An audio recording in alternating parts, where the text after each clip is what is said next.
Emma always thought financial problems happened to people who made bad decisions, people who spent recklessly, people who ignored their bills, people who refused to plan ahead. She never thought she would become one of them.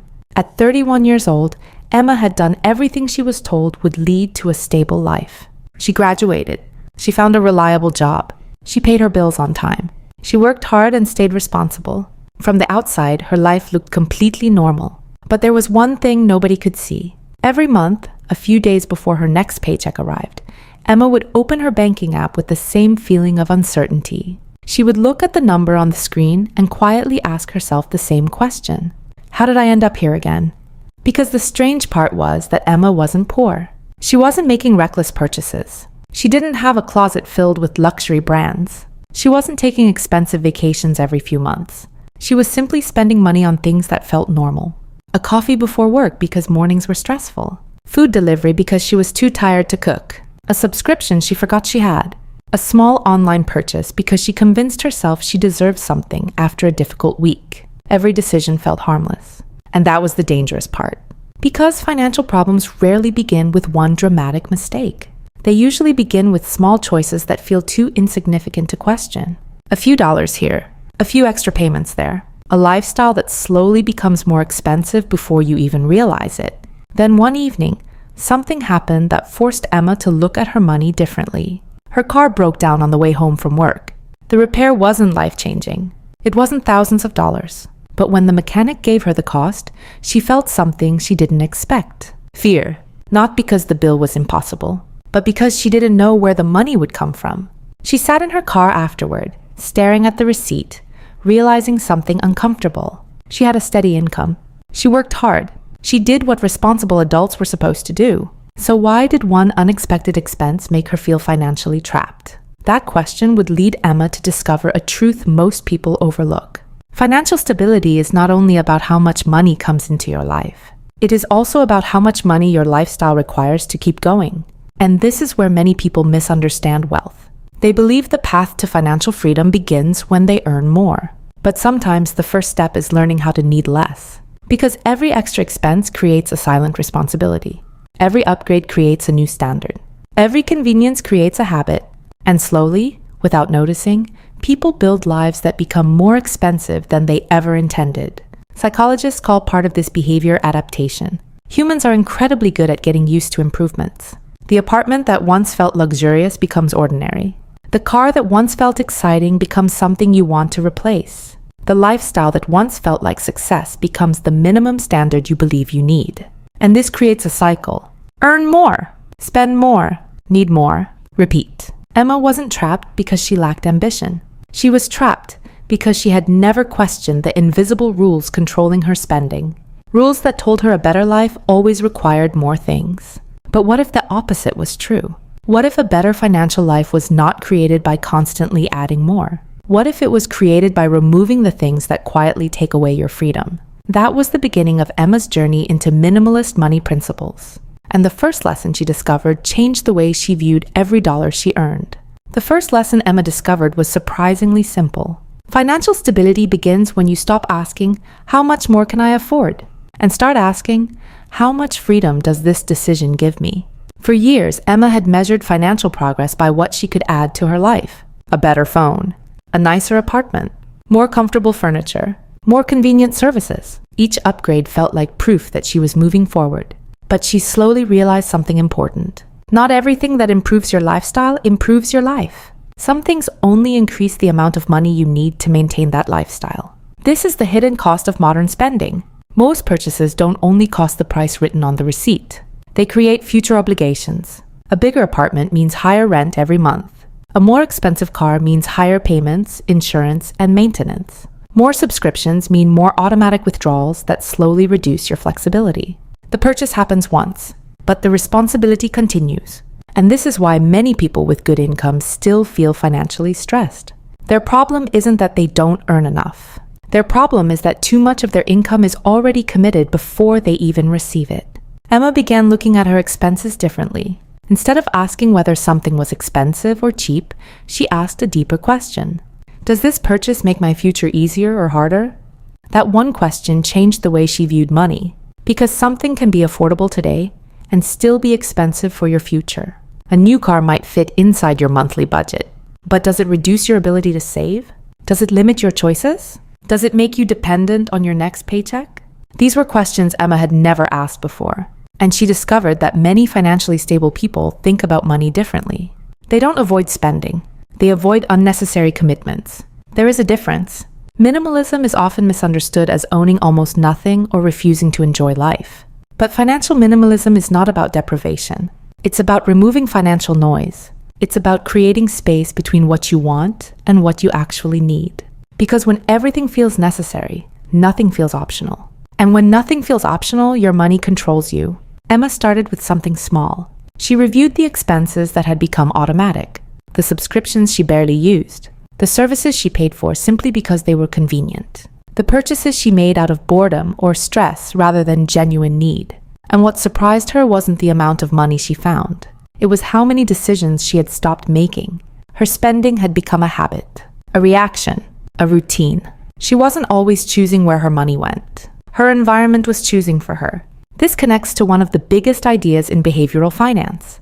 People are heavily influenced by their surroundings. The things around us constantly shape our decisions. If everyone around you upgrades their phone every year, you start believing it is normal. If everyone around you spends weekends eating out, you start seeing it as a standard part of life. If everyone around you measures success through possessions, you begin doing the same without realizing it.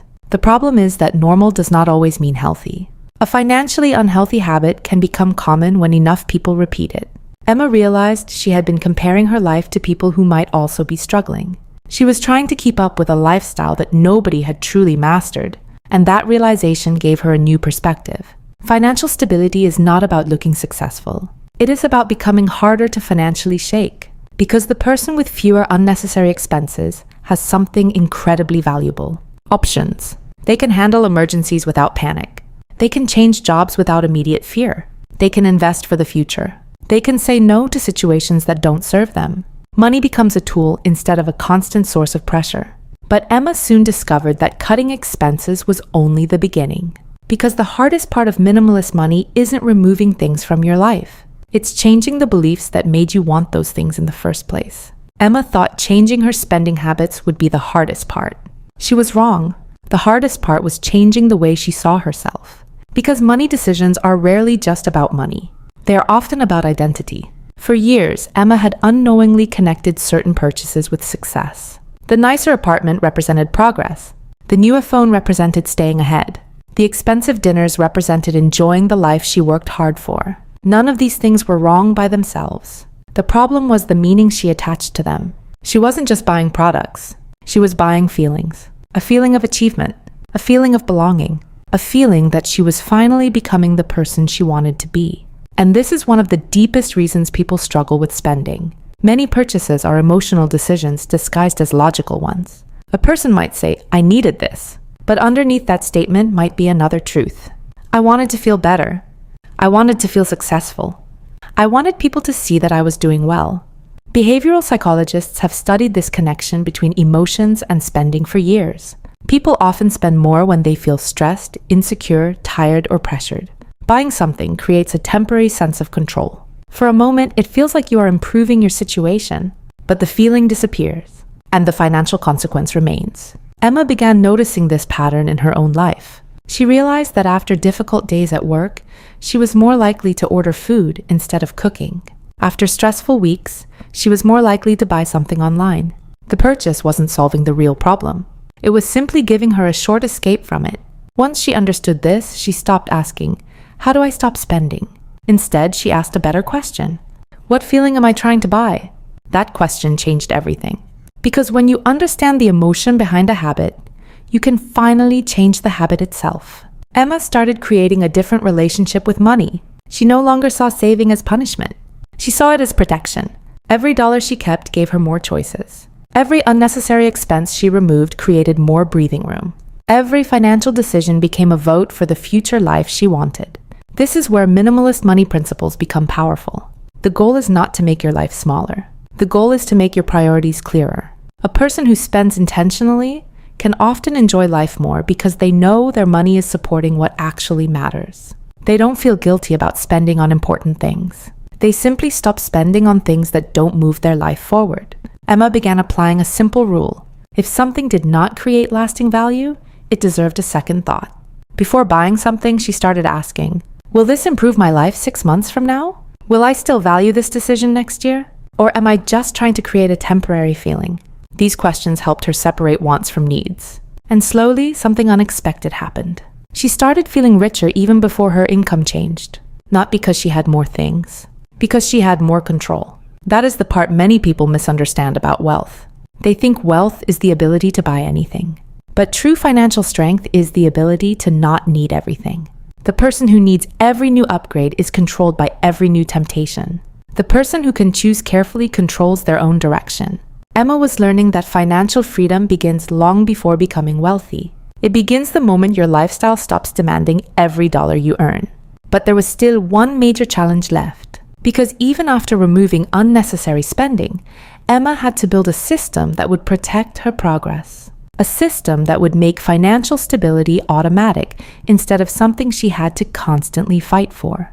And that is where the final minimalist money rules would completely change the way she managed her future. The biggest change in Emma's financial life didn't come from one dramatic decision. It came from creating a system that made better decisions easier. Because motivation is temporary. A person can feel inspired after watching a financial video or reading a money book, but inspiration fades. A strong financial system continues even when life becomes stressful. Emma finally understood that financially stable people are not always better at controlling themselves. They simply design their lives in a way that requires less willpower. They make good decisions easier and bad decisions harder. Her first rule was simple. Protect your money before you have a chance to spend it. For years, Emma treated saving as something she would do with whatever was left at the end of the month. But there was rarely anything left, so she changed the order. Instead of spending first and saving later, she saved first and built her lifestyle around what remained. Even a small amount created a new psychological shift. She was no longer someone who was always trying to catch up. She was someone building stability. Her second rule was learning the difference between convenience and value. Modern life is designed to make spending effortless. One-click purchases, automatic subscriptions, instant delivery. Everything is created to remove the moment where you stop and think. And that moment of thinking is where control exists. Emma didn't remove every convenience from her life. She simply became intentional. She kept the things that genuinely improved her life. She removed the things that only created temporary comfort. Because financial minimalism is not about saying no to everything. It is about saying yes to the things that matter most. Her third rule was to stop upgrading her lifestyle every time her income increased. This was the lesson that changed her future the most. Before, every raise created a new reason to spend. A bigger apartment, a newer car, more expensive habits. But now, when her income grew, she allowed herself to keep part of that growth. Instead of immediately increasing her expenses, she increased her financial security. That difference is how people quietly build wealth over time. Not through one perfect investment, not through a secret shortcut, but through the ability to keep more of what they earn. Months passed, and Emma noticed something she never expected. Her life did not feel smaller. It felt lighter. She had fewer financial worries. She had more confidence. She no longer felt pressure to prove her success through possessions. She started realizing that many things she chased before were not actually improving her life. They were only helping her maintain an image. And maintaining an image is expensive. The world constantly tells people that success looks like having more. More money, more things, more status. But financial stability often comes from needing less. Not because you lack ambition, but because you have control. Emma's journey revealed a truth that many people discovered too late. The goal of money is not to impress people. The goal of money is to create freedom. Freedom to handle unexpected problems. Freedom to make choices based on what matters instead of what you can afford. Freedom to build a life that does not collapse when circumstances change. And this is why minimalist money principles are so powerful. They are not about living with less. They are about removing what stands between you and financial peace. Because the person who controls their spending controls their future. The person who understands their priorities controls their money. And the person who needs less to feel successful has already achieved something many people spend their entire lives chasing. They have freedom. Emma didn't become financially stable because she suddenly earned a fortune. She became financially stable because she finally understood that wealth is not created only by increasing what comes into your life. It is created by protecting what stays. And sometimes, the smartest financial decision you can make is not adding more. It is realizing that you already have enough